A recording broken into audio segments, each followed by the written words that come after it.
আসসালামু আলাইকুম। আমি আলেয়ার আরও পেজ থেকে বলছি। আমি আজকে আপনাদেরকে একটি অতি পরিচিত শস্য ভুট্টার সাথে পরিচিত করাবো। আপনারা মেবি সবাই খুবই পরিচিত।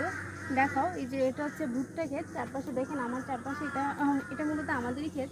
ভুট্টা ক্ষেত দেখেন, এই যে ভুট্টা, এই ভুট্টা হচ্ছে আমাদের শরীরের জন্য অনেক বেশি উপকারী। আমরা যে গমের বিকল্প হিসেবে ভুট্টা ব্যবহার করতে পারি। ভুট্টাতে প্রচুর পরিমাণে ফাইবার থাকে, অ্যান্টিঅক্সিডেন্ট থাকে, যা আমাদের ওজন বৃদ্ধি রোধ করতে পারে। ভুট্টা আমাদের হচ্ছে কার্বোহাইড্রেটের কাজ করে, যা হচ্ছে আমাদের শক্তি যোগায়, অনেকক্ষণ ক্ষুধা নিবারণ করে, আর হৃদরোগের ঝুঁকি কমায়। ভুট্টাতে প্রচুর পরিমাণে মিনারেল থাকে, যা হচ্ছে আমাদের বিভিন্ন অন্যান্য সমস্যা বা অন্যান্য রোগ প্রতিরোধ ক্ষমতা থেকে আমাদেরকে হচ্ছে কি সাহায্য করতে পারে। ভুট্টা আমাদের হচ্ছে অনেক ভালো একটি খাদ্য উপকারে, যা হচ্ছে আমরা পুড়িয়ে খেতে পারি বা বিভিন্ন হচ্ছে খাদ্য চাহিদা, পুষ্টির চাহিদা হচ্ছে ভুট্টার মাধ্যমে আমরা পূরণ করতে পারি। ভুট্টা খেলে আমাদের অনেকক্ষণ দীর্ঘ পরিমাণ আমাদের শরীরে শক্তি যোগান দেয়, বা দীর্ঘক্ষণ আমরা ক্ষুধা নিবারণ থেকে দূরে থাকতে পারি, যার জন্য হচ্ছে আমাদের কি ওজন অনেক দ্রুত ভুট্টা থেকে, ভুট্টা খেলে আমাদের ওজন বাড়বে না, বরঞ্চ ভুট্টা খাওয়ার পর আমাদের ওজন কমবে।